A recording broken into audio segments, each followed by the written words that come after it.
시청자 여러분 안녕하세요. 김동수입니다.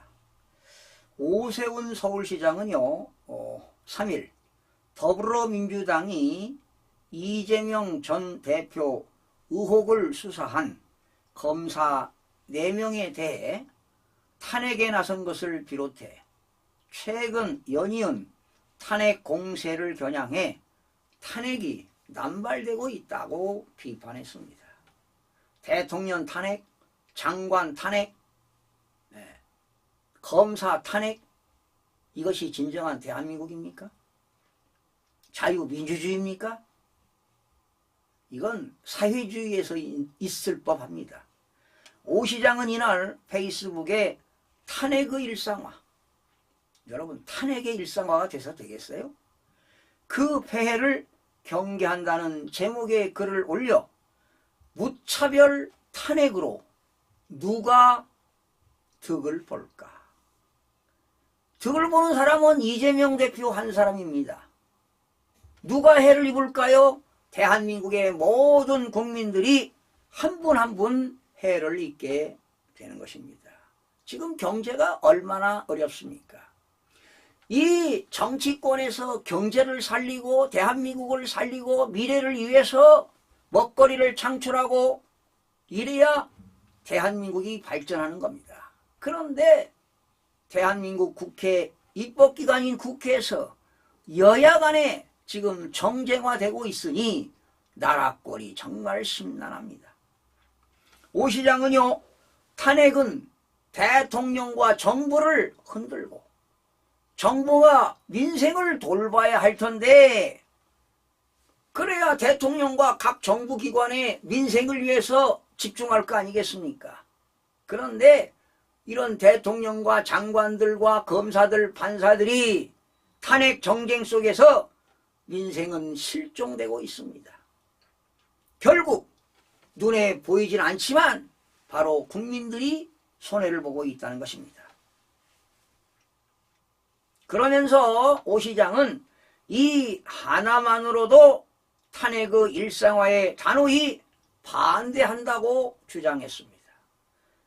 이어 1960년대 한국 주재에 외교관 경험을 지닌 미국 학자 그레고리 핸더슨이 한국 정치를 소용돌이의 정치라고 규정했다면서 이는 권력자를 중심으로 사회의 모든 것이 휩쓸려 간다는 점을 포착한 것이라고 싶었습니다.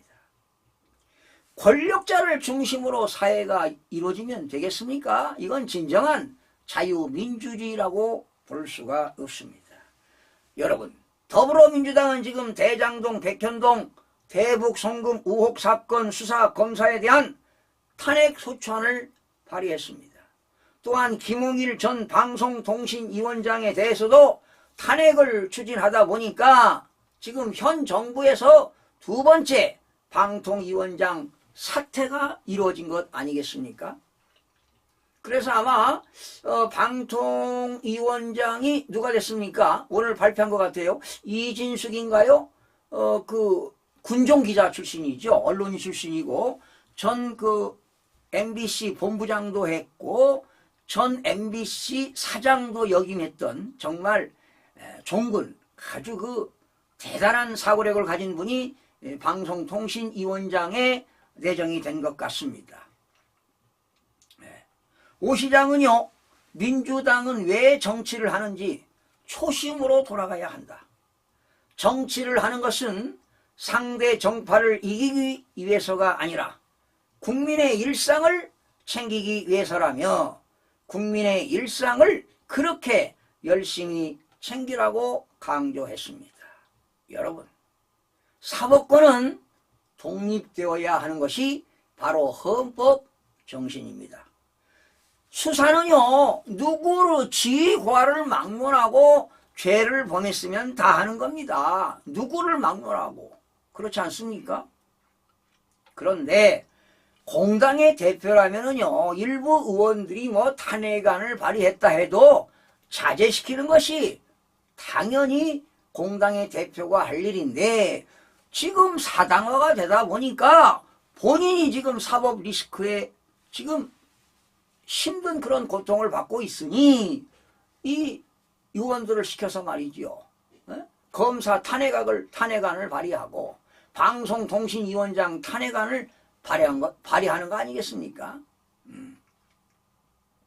지금 민주당이 이렇게 잘못되어 가고 있는 것은요, 더불어민주당의 이재명 대표의 책임이 큽니다. 그 이유는요, 이재명 대표의 사당화가 됐기 때문입니다. 자, 이제 오세훈 시장은요, 민선 8기 후반기를 맞아서 안심소득과 기후동행카드, 정원도시, 손목닥터 등 시민 일상생활 속 변화가 축적돼 삶의 질을 높이고 생활을 가꾸는 일상혁명을 가치로 내걸고 민생 강화에 주력하고 있다고 강조하기도 했습니다. 시청해주신 여러분 고맙습니다.